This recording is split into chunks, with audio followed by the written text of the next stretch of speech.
Di tengah situasi pandemi COVID-19 ini, pemerintah Kabupaten Aceh Barat akan tetap serius dan tegas serta persuasif dalam mensosialisasikan pentingnya protokol kesehatan pada masyarakat. Salah satunya saat kegiatan sholat Idul Adha berlangsung, wajib memakai masker, menjaga jarak, dan selalu mencuci tangan.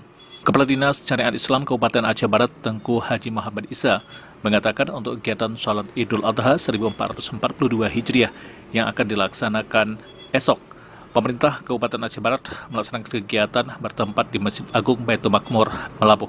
Adapun yang bertindak sebagai imam, yaitu Ustadz Habibur Rahman, sedangkan untuk khatib, Tengku Mahdi Khari Usman, guru pesantren Raudatul Nabawiyah, Kecamatan Samaltiga, Aceh Barat. Untuk pelaksanaan Salat Idul Adha untuk Kabupaten Aceh Barat dipusatkan di Masjid Agung. Kita laksanakan sesuai dengan prokes protokol kesehatan yang juga dilaksanakan pada hari Idul Adha, insya Allah tanggal 20 Juli 2021. Imam akan diimami oleh Ustadz Habibur Rahman dan khatib itu Tengku Haji Mahdi Khari Usman dari pesantren Raudatul Nabawiyah, Masjid Baru, Kecamatan Samaltiga. Sesuai dengan prokes, kita tidak dibenarkan melaksanakan ulang takbiran, cuma dibenarkan untuk melaksanakan takbir secara terbatas di dalam masjid-masjid masing-masing.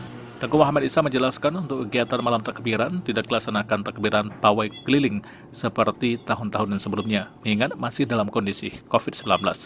Dari Melabuh, Aceh, melaporkan.